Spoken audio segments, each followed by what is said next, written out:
Hello grade 9, welcome again to my mathematics class. So we will continue with chapter 7, it's about the trigonometry. Lesson 2 na tayo. Ang topic natin is the introduction to trigonometry. So yung previous lesson natin is about the Pythagorean theorem. Okay, so here we'll review first the coordinate plane or yung tinatawag natin Cartesian plane. And then, define na natin yung trigonometry, yung mga approaches niya, kung paano siya pag-aralan.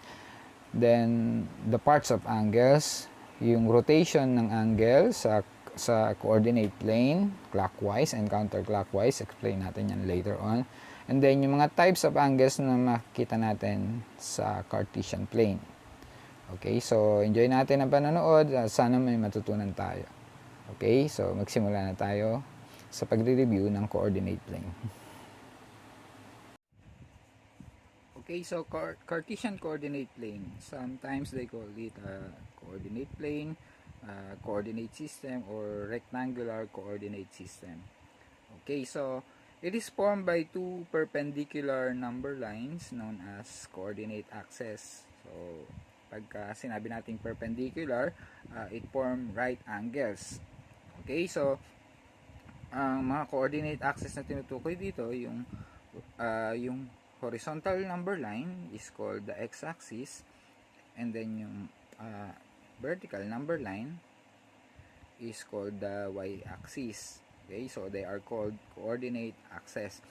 And yung point of intersection between the coordinate axes right here is called the origin.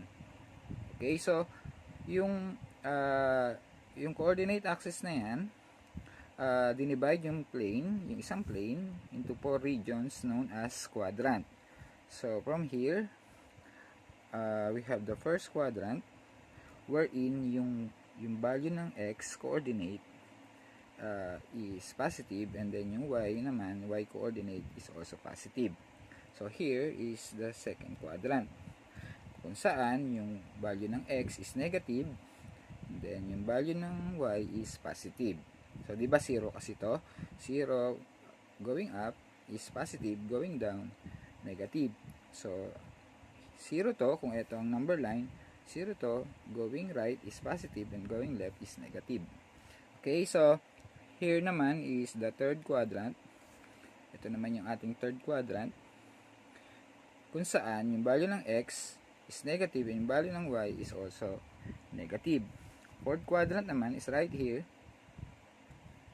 Fourth quadrant is right here, kung saan yung x natin is positive, yung y naman natin is negative. Okay, so every point right here correspond to an ordered pair of number, wherein the first one to be mentioned is always the x coordinate followed by the y coordinate. So yung x coordinate ay tinatawag nating abscissa, and then yung y coordinate naman is called the ordinate. Okay, so yung coordinates ng origin is 0 and 0. Okay, so sana na-recall natin ang Cartesian plane. Let's go to the next section. Let us now define trigonometry. So, trigonometry is a branch of mathematics which deals with the study of the relations of the side and angles of a triangle. So, here, pag-aaralan daw natin yung mga relations ng mga given sides at mga angles ng isang triangle. Okay, so, mapa-right triangle man siya or obtuse triangle.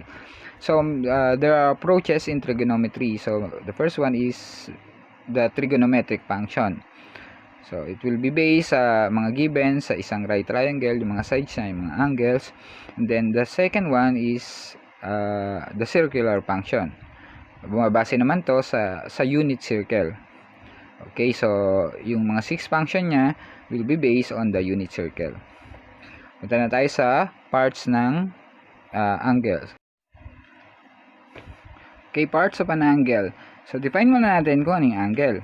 Angle is formed by two rays joined at their endpoint. So, meron tayong dalawang ray na pinag-join sa isang endpoint. Okay, so yung endpoint na yan ay tinatawag na vertex. So, ibang definition naman, sinasabi nila, an angle is sum measures between two rays. So etong ray na to is called the initial side. Siya yung stationary ray, nakapirmi lang siya. Ang tawag dyan ay initial side. Sometimes they call it initial arm. Okay, so yung nagro-rotate na ray is called the terminal side or terminal arm. Okay, so pwede siyang mag-rotate counterclockwise or clockwise. Okay, ang initial side is the stationary ray while the terminal side is the rotating ray. Yung point of intersection or yung common point ng dalawang ray na yan is called the vertex. Okay, consider naman natin yung rotation ng terminal side or angle rotation. Okay, so this symbol indicates that yung terminal side natin, ito kasi ito initial side natin, yung terminal side ay rotating on a counterclockwise rotation. So kapag counterclockwise, ang given natin na measure ng angle is positive. Tandaan yan, kapag ang terminal side ay nagro-rotate counterclockwise, positive ang given na angle. While here, ito ang initial side natin, this is the vertex, terminal side is rotating with this symbol on a clockwise rotation. So, kapag clockwise ang rotation ng terminal side, ang angle natin given is negative. Okay, o pwede balik rin, kapag negative yung nakikita mong measure ng angle, it indicates that yung rotation ng terminal side is clockwise. Okay, so punta na tayo sa mga types ng angles na makikita natin sa coordinate plane or Cartesian plane. Okay, so ano naman yung tinatawag na angle in a standard position? Okay, so an angle constructed in the coordinate system in which the vertex is at the origin and the initial side is at the positive side of the x-axis. So, angle daw to na constructed or drawn sa Cartesian plane or coordinate system kung saan yung vertex ng angle ay nasa origin and then yung initial side, yung naka-steadying ray is at the positive side of the x-axis. Yan ang tinatawag na angle in standard position. Okay, so let us now draw the following angles in standard position. So, sa Cartesian plane.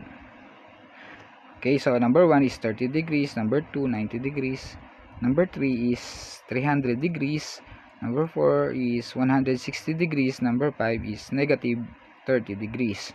Okay, so number 1 muna tayo, 30 degrees. Angles in standard position daw sa Cartesian plane, therefore yung vertex ng angle natin is at the origin.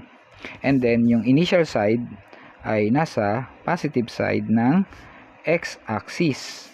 Lagi yun, basta nasa angle in standard position, andyan palagi ang initial side. Tapos yung vertex nila ay nasa origin. And then, positive yung angle, therefore, counterclockwise yung ikot ng ating terminal side. Counterclockwise.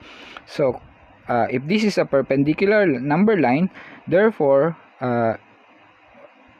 kung ikot ang terminal side hanggang dito, 90 degrees yun. Then, from here up to this point is 90 degrees din. So, 180 lahat yun. Then, another 90, 270. So, yung isang rotation niya, kasi 270 to plus 90 uli, 360. So, yung isang rotation is 360 degrees.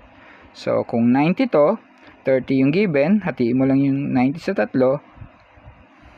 So, nandito ngayon ang ating terminal side na ang rotation is counterclockwise. So, ito yung angle natin, 30 degrees. Okay, so punta tayo sa number 2. Number 2 natin is 90 degrees. Okay, napakita natin kanina yan. Ito ang vertex ng angle natin, initial side, is always at the positive side ng x-axis. So, ang terminal side, kung 90 degrees ang given, is right here. Yan ang terminal side. Right angle yan, so ang symbol natin dyan will be like this. Perpendicular number lines. 90 rin yun, 90 rin to, 90 yun. Pero pag inad ko siya, 180, 270, and then 360. Okay, punta na tayo sa number 3, 300 degrees. So, 300 degrees. So, sulat po na, drawing muna natin uli yung ating initial side. Nandito palagi siya sa positive side ng x-axis. So, ang 300 degrees ay nasa third quadrant. Kasi 270 hanggang dito, di ba? Ikot siya. Mula 270 is right here. So, umikot pa yung terminal side papunta dito, 360 na. So, yung 300 is right here. Okay? Yan. So, ang rotation natin ay clockwise counterclockwise pa rin kasi positive yung measure ng angle. So, ito siya. This is now the 300 degree angle. So, mula dito sa initial side o sa positive side, umikot ang terminal side, napunta siya dito, ito na siya ngayon. So, yung angle na yan, measured 300 degrees. Okay, so punta na tayo sa number 4. Number 4 natin is 160 degrees. So, kung ito ang vertex, draw natin uli muna ang initial side. 160 ang given na angle. Ang rotation niya ay counterclockwise mula dito hanggang dito is 90. Pag umabot siya dito 180, pero ang given natin 160 lang, so somewhere here. So yan ang angle natin. Andyan ang terminal side. So ang rotation niya is counterclockwise pa rin. Ang measure ng angle is 160 degrees. Okay, so sana nakakasunod tayo. Then number 5 natin is negative 30 degrees. So, negative yung angle means ang rotation niya is clockwise. Okay, number 5. Draw pa rin natin ang initial side muna. So, ang terminal side will rotate on a clockwise rotation. So, ang given natin is negative 30. So, 30 degrees is right here. Yan. Negative 30 degrees. Okay, so sana nakakasunod tayo. Punta naman tayo sa quadrantal angles. Okay, so quadrantal angles. Quadrantal angles are angles in standard position in which the terminal side coincides with the coordinate axis. So, ang mga quadrantal angles daw are mga angles na naka-standard position. Ibig sabihin nun, yung initial side ay nasa positive side ng x-axis, and then yung vertex ay nasa origin, and then yung mga terminal side daw niya ay nagko-coincide sa mga coordinate axis. Ano ba yung mga coordinate axis natin? Diba? Yun yung x-axis at saka y-axis. Okay, so let us have some examples para maintindihan nyo kung ano yung mga tinatawag na quadrantal angles na kino-consider nating special angle. Okay, so draw the following quadrantal angles in the coordinate plane. Number 1, 0 degrees. Number 2, 90 degrees. Number 3, 270 degrees. Number 4 is negative 90 degrees. And then, number 5, 360 degrees. Number 6 is 180 degrees. So, all of them daw are quadrantal angles. Okay, bakit kaya siya naging quadrantal angles? O, diba, yung terminal side ay magko-coincide dapat sa coordinate axis. Okay, so 0 degrees. So, ang terminal side niya, ang initial side niya is ganun pa rin, nasa positive side ng x-axis. Ito yung x-axis natin, ito yung y, di ba? So, yung terminal side, since 0 degree siya, wala siyang movement, ang ating terminal side ay nandun din sa positive side ng x-axis. So, yan yung 0 degrees. Okay? Then, number 2 is 90 degrees. So, by the way, di ba, yung ating terminal side nagko-inside sa x-axis. Therefore, yung 0 degrees ay quadrantal angle. Okay, 90 degrees naman. So, ganun pa rin. Ito yung initial side kasi angle in standard position daw siya. Yung mga quadrantal angle. Tapos, yung 90 degrees is right here. Pinakita na natin kanina. So, quadrantal angle siya kasi yung terminal side natin ay nag-coincide sa coordinate axis na y-axis. Okay, so this is 90 degrees. Okay, so number 3 is 270 degrees. 270 degrees. Number 3, 270. So, ito pa rin yung ating initial side. Yan yung stationary ray. So, this rotation is 90, 180, and then 270. So, yung 270 is right here. So, quadrantal angle yan because nagko-inside yung terminal side sa positive side, sa quadrantal, sa y-axis. Okay, number 4 is negative 90. Negative 90 degrees, so ibig sabihin yung rotation niya clockwise. So, from here, eto pa rin, draw muna natin ang initial side. Ito yung initial side. So, yung terminal side, nandito siya. Ikot siya ng 90 sa clockwise na rotation. So, mapupunta siya dito. Okay, so, nandito ngayon yung ating terminal side. So, ang rotation niya is clockwise. This is negative 90 degrees. Okay, number 5. Number 5 natin is 360 degrees. So, ganun pa rin. Terminal side, initial side is right here. Umikot ang ating terminal side, 90, 180, 270, 360. So, ibig sabihin, yung terminal side natin, so, 360 degrees is right here. Ang terminal side natin ay magko-coincide pa rin dun sa positive side ng x-axis. Parang yung sa 0 degrees lang kanina. So, may tawag doon. Pwede natin pag-aralan pa yan pag mayroon tayong free time. Yung tinatawag natin coterminal angles. Meaning, yung 0 degrees tsaka yung 360 degrees, yung mga 6 trigonometric function niya are equal. Kasi, they are coterminal. Pag sinabing coterminal, yung terminal side niya ay magko-coincide ay yung kanilang terminal side ay coinciding. Okay, number 6. Number 6 natin is 180 degrees. So, draw pa rin natin uli ang ating initial side right here. Vertex is right here. 180. So, kung nandito tayo sa 0, umikot siya 90. Tapos, nandito ngayon yung 180. Nasa negative side naman ng x-axis. So, straight angle kung tawagin yan. So, this is 180 degrees. Okay, so, sana naintindihan ang quadrantal angles. Basta, ang terminal side ay nag-coincide sa mga coordinate axis o mga x-axis man siya or y-axis. Tawag sa kanya ay quadrantal angles.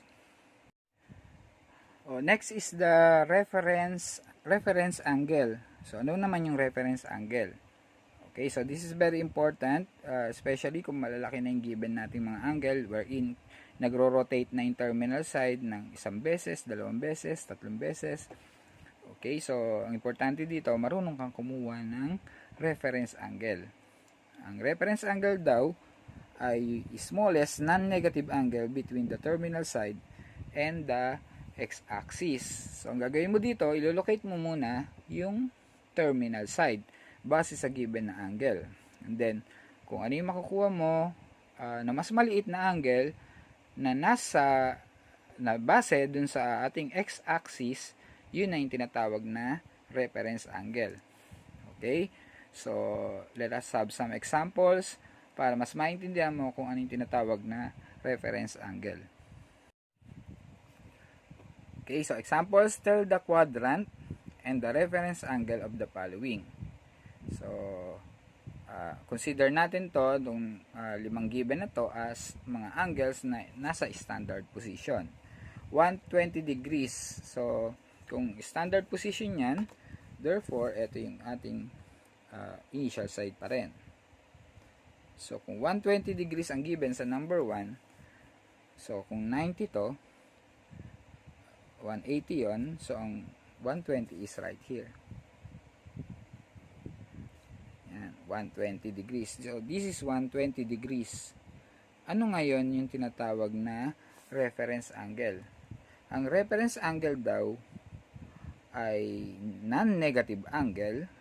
Ibig sabihin ng non-negative angle, hindi niya kinukonsider yung rotation. Kung kahit maging clockwise pa yung rotation dito, positive pa rin siya. Okay, so ano yung reference angle? Terminal side and the x-axis is smallest. Okay, so ito yung x-axis natin, ito yung x-axis natin, ito yung terminal side. So, ito yung small angle na mapoform niya. Ito kasi yung bigger.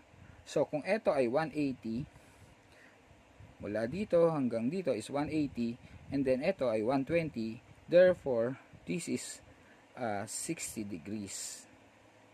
Okay, so, ang 120 degrees ay nasa second quadrant, quadrant 2, lagay mo,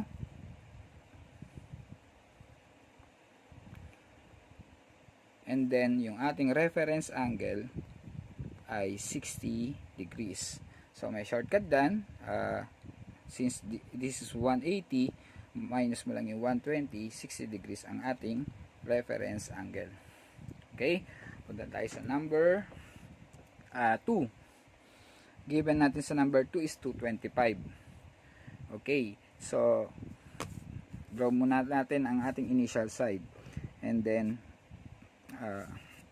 imagine natin na pag nag-rotate yung terminal side dito 90, hanggang dito 180, hanggang dito 270, but yung given natin is 225 lang. Ibig sabihin nasa pagitan siya ng 180 at saka ng 270. So consider natin to 225.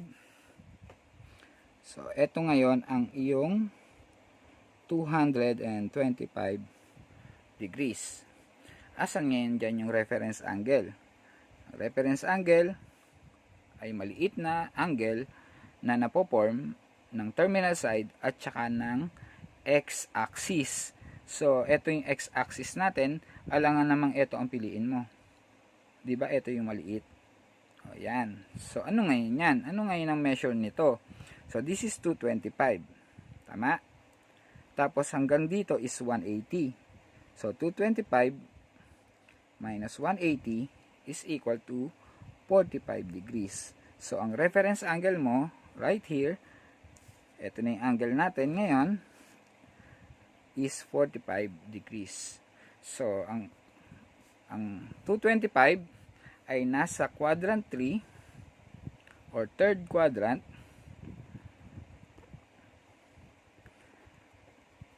and ang ating reference angle is equal to 45 degrees.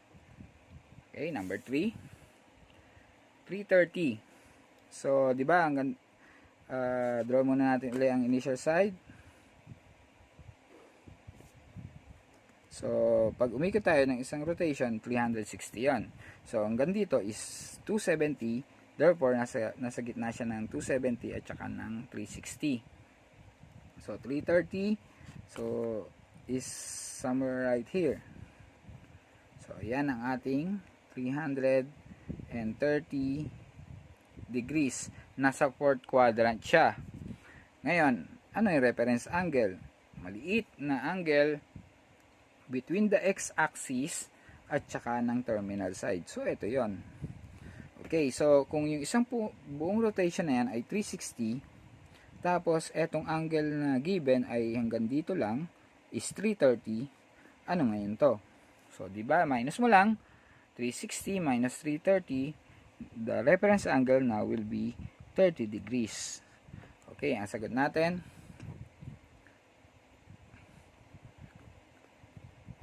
quadrant 4 or fourth quadrant, and then ang reference angle natin is equal to 30 degrees. Okay, so punta na tayo sa number 4. Excuse me. Given natin is 150 degrees. Nasa second quadrant yan. Bakit? Kasi hanggang dito, mula dito hanggang dito is 90, tapos 180 yon. Therefore, draw muna natin ang initial side. Yung terminal side na 180 or 150 is right here. Ayan siya. Draw natin yung angle. This is the 150 angle. So, ang reference angle ba natin yung 150? So, hindi, no? Small angle siya na napoform ng x-axis tsaka ng terminal side. So, ito yung angle na yan. Ano ngayon ang sukat niyan? So, di ba mula dito hanggang doon is 180. Tapos, yung given natin ay 150.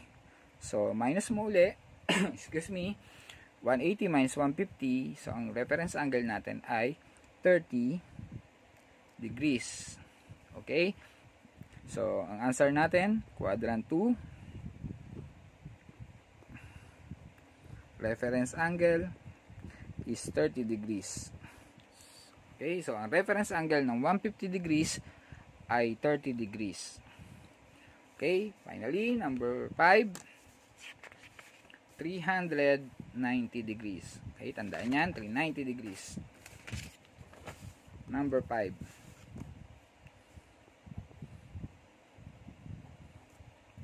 X-axis, Y-axis, draw muna natin ang initial side. Okay, so tignan maigi. So, kung gagalaw ang ating terminal side, papunta dito, this is 90. Hanggang dito is 180. Hanggang dito, 270. Hanggang dito is 360. Pero, 390 yung given natin. So, 360 na. Dagdag ako ng 30 pa. 30 degrees pa. And that is our terminal side. Ang angle na yan ay 390 degrees. Mula dito, paikot, hanggang doon, 390 degrees. Excuse me. Ano ngayon yung reference angle? Okay, di ba 360 to? Hanggang dito, ang terminal side. So, nag-add tayo ng 30. So, naging 390. So, ang reference angle natin will be 30 degrees. Okay, so this is 30 degrees. Yan, yung angle na yan is 30 degrees. Ngayon, nasa quadrant 1 siya. Okay, so ayun. That's it for today. So sana naintindihan nyo yung introduction natin sa trigonometry, yung approaches niya, yung mga parts ng angle, tapos yung mga angles na makikita natin sa Cartesian coordinate plane. Okay, so bye everyone. God bless. Thank you.